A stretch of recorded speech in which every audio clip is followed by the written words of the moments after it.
발생한 지 6년 만에 유족들한테 공개가 됐습니다.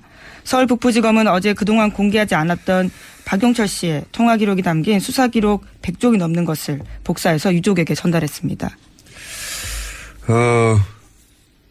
검찰은 그러면서 이 오천 살인 청부 의혹이 없다고 단정을 했죠. 네, 그런 식의 이야기도 했습니다. 그런데 검찰은 그런 단정을 할 만큼 이 사건을 수사한 적이 없어요. 예. 애초 이 사건은 경찰이 하루 수사하고 끝난 거거든요. 경찰이 하루 수사하고 결론을 내버렸어요. 검찰까지 가지도 않았고. 근데 뭐 검찰이 전화통화 기록 보고 청부 의혹이 없는지 어떻게 단정을 합니까? 네. 그건 말이 안 되는 것 같고. 오히려 이 사건은 주진우 기자나 저나 SBS 그것이 알고 싶다 팀이 훨씬 길고 오래 많이 조사했어요. 저도 같이 했습니다. 김은지 기자도 부사수로 했죠. 예. 이 검찰이 이렇게 단정하면 안 된다고 저는 보고요. 예. 그리고 주요 관계자들 대부분이 사망하고 잠적했는데 검찰은 누구하고 말을 해보고 이걸 청부가 없다고 단정을 합니까? 해서 저희가 잠시 후에 주준희 기자하고 이 사안을 벌써 연결돼 있어요? 네. 저희 PD가 연결돼 있다고 지금 막 사인을 그냥 주면 되지 뭐 난리를 치면서 손을 흔들면서 자 주준희 기자 연결돼 있는데 이 사안을 한번 짚어보겠습니다. 안녕하세요. 안녕하십니까. 자, 살해당한 박용철 씨 아들 박모 씨가 북부지검에 이제 통화 내역을 요청한 것으로 알고 있는데 처음 통화 내역을 요구한 게 언제입니까 이게?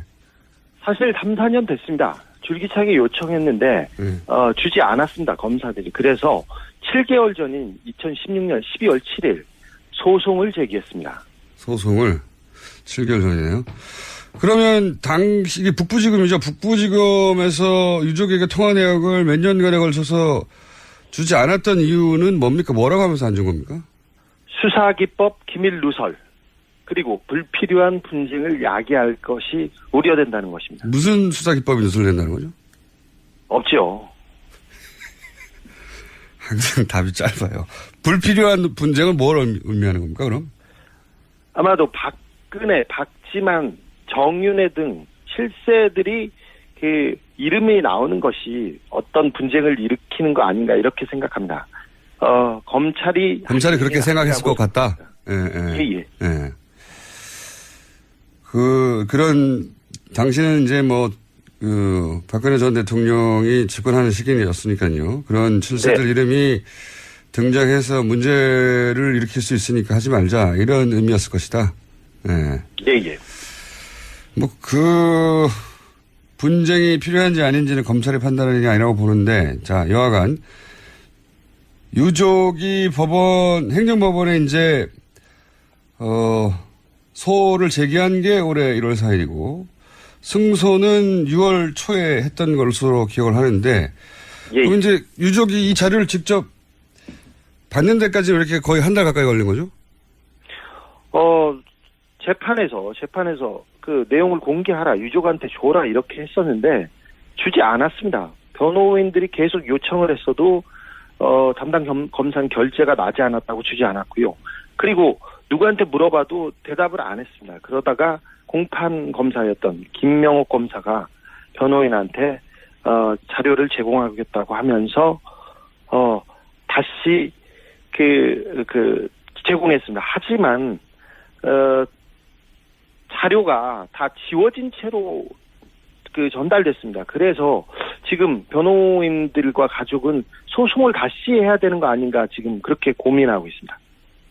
어떤 자료가 지워진 채로 제공이 됐어요? 어떤 부분? 전화번호, 통화 내역을 달라고 했는데 통화 내역, 전화번호에 그 뒷자리가 다 지워져 있었고요. 이름도 다 지워져 있고요. 주소도 다 지워졌습니다. 이런 내용은 줄 필요도 없고요. 사실 왜 이렇게 가려있는지 이해할 수 없습니다. 그러니까 지금 통화 내역을 공개하라고 했는데.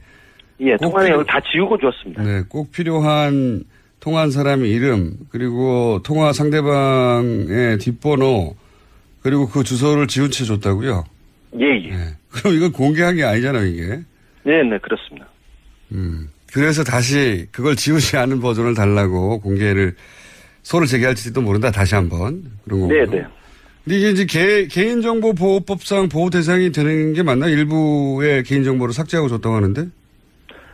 그렇지 않습니다. 그렇지 않습니다. 그리고 가족이 사실 확인을 위해서 달라고 했기 때문에, 네, 이런 건 개인정보 보호하고는 조금 그 거리가 멀고요.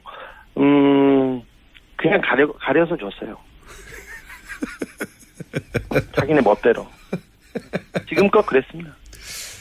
제가 알기로는 이제 박영철 씨가 직접 통화한 사람들이고 그랬다는 건 박영철 씨에게 전화번호를 줬다는 거거든요. 그 사람들이. 그렇기 때문에. 그리고 그 사건, 그 살인사건 관련자들입니다. 지원 사람들이 특히나. 예. 네네. 그러니까 박영철 씨에게 전화번호를 줬다는 것은 이미 개인정보보호법 대상이 아니다. 이렇게 네. 법적으로 봐야 되는 걸로 아는데. 자, 그러면은 이 공개된 자료, 뭐 중요한 정보들은 지워진 채로 왔다고 하긴 하는데, 이제, 그 중에 안 지워진 부분을 통해서 확인할 수 있는 부분은 없습니까? 예를 들어서 뭐, 경찰 수사 기록과 박영철 씨의 뭐 마지막 행적이 일치한다, 안 한다라든지 이런 내용은 확인할 수 있는 부분인가요? 지워진 것만으로는 뭐 사건 관계를 지금 확인하기는 어려운데요. 사고 당일날 밤에 10시 36분에 통화한 내역이 있습니다. 그런데 이 내역 하나만 보더라도 박용철 씨가 마지막 있었던 행적과는 거리가 멉니다. 그러니 그 단초 하나만 가지고도 경찰 수사, 검찰 수사가 얼마나 부실했는지 말할 수 있습니다. 경찰은 신사동의 어느 술집을 거쳐서 신당동의 어느 술집을 거쳐서 박용철 씨가 갔다고 얘기했는데 신사동의 술집에 박용철 씨가 가지 않았던 게 이 통화 내역으로도 그 확인이 됩니다. 그리고 제가 취재해 본 결과 박용철 씨가 마지막 갔던 술집에 대해서는 그 존재하지 않는 술집이었어요. 그렇죠. 가지 않은 게 아니라 아예 술집 자체가 없었었죠. 네. 네, 그렇습니다. 그래서 얼마나 그 부실했는지 검찰이 왜 그 수사를 안 하고 덮으려고 했는지 통화 내역조차 수사를 안 했는지 그런 의구심이 더 커집니다. 그렇죠. 이 내용을 보면 뭐 통화 내역도 수사를 안 했고 당시 CCTV도 확보를 안 했고 뭐 모든 사건이 나면 요즘은 CCTV 통화 내역부터 확보하는데 그게 제 1순위입니다. 네, 그 두 가지가 없었어요. 네. 그리고 지금 이야기하고 있는 이제 마지막 술집 그 시점 그 술집 갔다 가는 술집은 경찰 수사 기록에는 있는데 나중에 보니까 아예 없었고 그리고 그 술집에 갔다고 주장했던 분은 라면을 먹다가 사망했죠. 네. 그렇습니다.